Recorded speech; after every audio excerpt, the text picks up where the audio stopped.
एक सवाल से शुरू करते हैं। क्या आपने अपने रिटायरमेंट कॉर्पस के लिए इन्वेस्टमेंट करना शुरू कर दिया है? ये सवाल हम अक्सर 20 और 30 से थोड़ी ज़्यादा उम्र के लोगों से पूछते हैं और हमें अधिकतर ये कॉमन जवाब मिलता है कि नहीं, मैंने अभी शुरू नहीं किया है।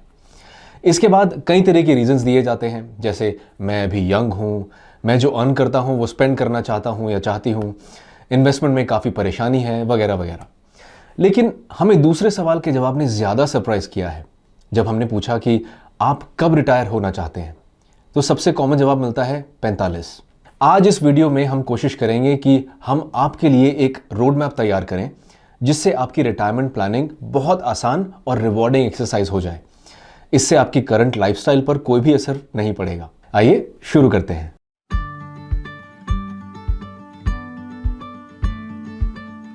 ये सच है कि रिटायरमेंट को पर्याप्त अटेंशन नहीं मिलती है और शायद इसका कारण यह है कि ज्यादातर लोगों के लिए रिटायरमेंट कम से कम 1 या 2 दशकों के बाद आने वाला गोल होता है। लेकिन असल सवाल यह है कि आपके पास रिटायरमेंट प्लान क्यों होना चाहिए। इसके 3 जवाब हैं।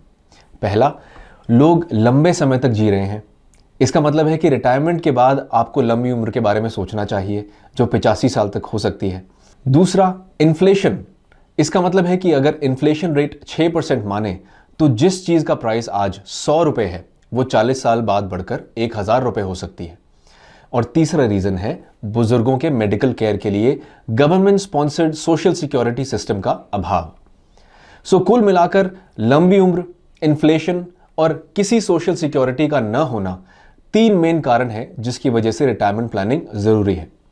दरअसल आप आज जो रिटायरमेंट प्लानिंग करेंगे उससे यह तय होगा कि रिटायरमेंट के बाद आपकी लाइफ कैसी होगी। ये कुछ इस YouTube चैनल की तरह है, क्योंकि अगर आज आप हमारा चैनल सब्सक्राइब करते हैं और हमारे वीडियोस देखते हैं तो इससे यकीनन फ्यूचर में आप अच्छे इन्वेस्टर बनेंगे। इसलिए अगर आपने अभी तक इसे सब्सक्राइब नहीं किया है तो इसे ज़रूर सब्सक्राइब करें और इन्वेस्टिंग, म्यूचुअल फंड्स और पर्सनल फाइनेंस पर वीडियोज़ की हमारी बढ़ती रिपोजिटरी को फेसबुक और व्हाट्सएप पर एक्सेस करने के लिए अपने फ्रेंड्स और कोलीग्स को भी इनवाइट करें। रिटायरमेंट प्लान कैसे बनाएं?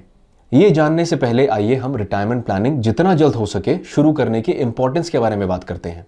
इसे 3 सिनेरियोज के साथ अच्छी तरह से समझा जा सकता है। पहले सिनेरियो में हम 2 लोग A और B के बारे में बात करते हैं जो 10 साल के अंतर पर इन्वेस्ट करना शुरू करते हैं। A 25 साल की उम्र में जबकि B 35 साल की उम्र में इन्वेस्ट करना शुरू करते हैं। अगर A और B 60 साल की एज तक हर महीने 10,000 रुपए इन्वेस्ट करते हैं तो A के पास 5.8 करोड़ जबकि B के पास सिर्फ 1.8 करोड़ का रिटायरमेंट कॉर्पस होगा, जो A के कॉर्पस के मुकाबले करीब 70% कम है।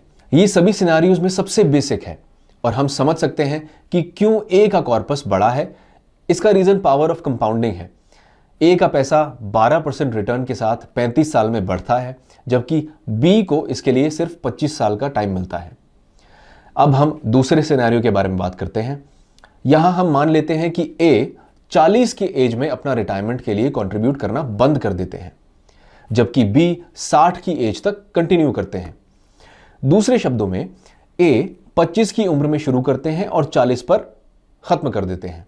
इसका मतलब है कि A ने 15 सालों तक कंट्रीब्यूट किया है और B 35 की उम्र में शुरू करते हैं और 60 तक कंटिन्यू करते हैं।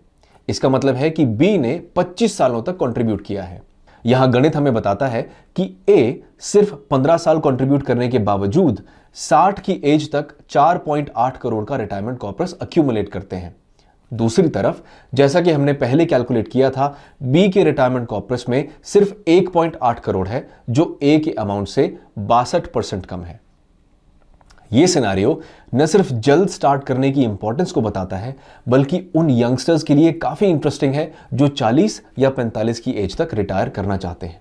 अब हम थर्ड और फाइनल सिनेरियो पर आते हैं और ये जानने की कोशिश करते हैं कि 25 सालों में B को A के 4.8 करोड़ कॉर्पस जितना पहुंचने के लिए कितना इन्वेस्ट करना पड़ेगा।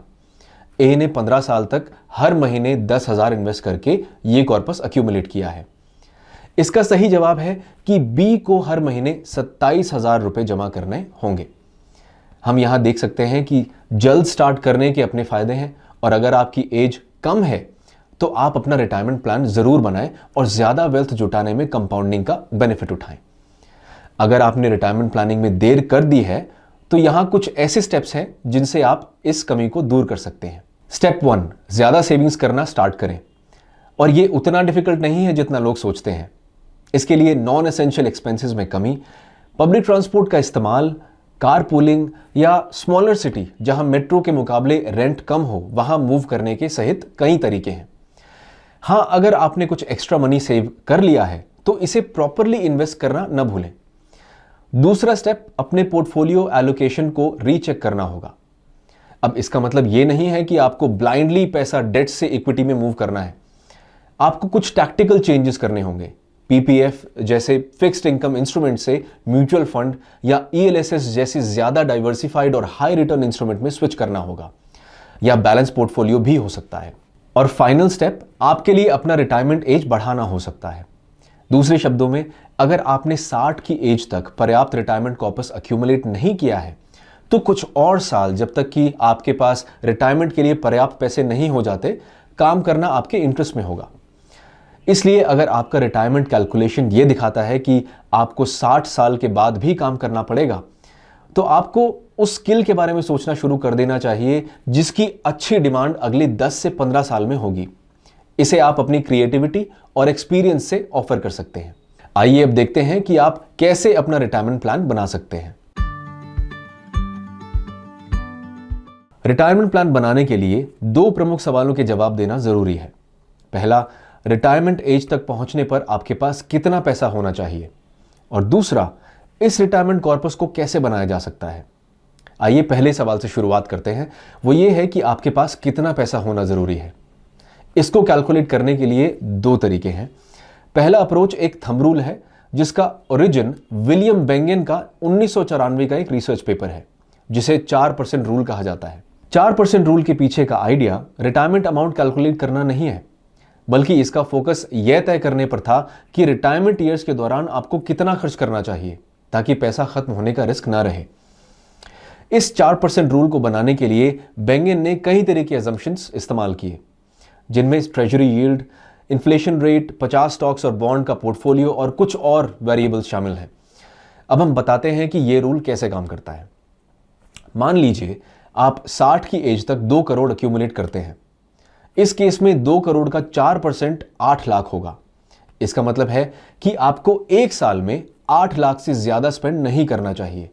इससे यह इंश्योर होगा कि करीब 33 सालों के लिए आपके पास पर्याप्त पैसे होंगे। अगर आप इस पूरे पेपर को पढ़ना चाहते हैं तो आप इस वीडियो के डिस्क्रिप्शन में दिए गए लिंक को एक्सेस करें, जिसे हमने ऐड किया है। लेकिन ये 4% रूल काफी पुराना है। इसे 1994 में बनाया गया था, जब अमेरिका में इन्फ्लेशन और ट्रेजरी यील्ड काफी ज्यादा थे। तब यह रूल काम कर सकता था, लेकिन आज के समय में इसका काम करने की संभावना नहीं है। यही रीजन है कि हमें ज्यादा साइंटिफिक मेथड को अपनाने की जरूरत है। सेकेंड अप्रोच में 5 वेरिएबल्स हैं। पहला, किस एज में आप रिटायर करना चाहते हैं। दूसरा, आपका करंट मंथली एक्सपेंडिचर कितना है। तीसरा, लाइफ एक्सपेक्टेंसी कितनी है, हम इसे 85 साल मान लेते हैं। चौथा, लॉन्ग टर्म में इन्फ्लेशन रेट कितना रहने की उम्मीद है। यह सवाल थोड़ा मुश्किल है, फिर भी हम 6% मान लेते हैं। और फाइनली, आपके इन्वेस्टमेंट पर रिटायरमेंट से पहले और बाद कितनी रिटर्न की उम्मीद है। यह डेटा मिल जाने पर आप ईटी मनी रिटायरमेंट कॉर्पस को डाउनलोड करें, जिसे हमने इस वीडियो के डिस्क्रिप्शन में अटैच किया है, और उसमें इन डिटेल्स को इनपुट करें। इलिस्ट्रेशन के लिए हमने एक्सेल शीट में एक डिफॉल्ट सिनेरियो बनाया है, जिसमें हमने 35 साल के एक व्यक्ति को अज्यूम किया है जो 60 की एज में रिटायर होना चाहता है। हमने उसके current monthly expenditure, inflation rate, estimated pre और पोस्ट रिटायरमेंट रिटर्न जैसे कुछ एजम्पशंस लिए हैं। फिर एक्सेल शीट ये बताती है कि आपको कितना इन्वेस्टमेंट करना चाहिए, यानी आप अपने रिटायरमेंट कॉर्पस के लिए हर महीने कितना इन्वेस्ट करें। इलिस्ट्रेशन ये दिखाती है कि 35 साल के एक व्यक्ति ने हर महीने 20,000 रुपए से एसआईपी शुरू किया है, और हर 5 साल पर वो इस अमाउंट को 10,000 रुपए तक बढ़ा देता है।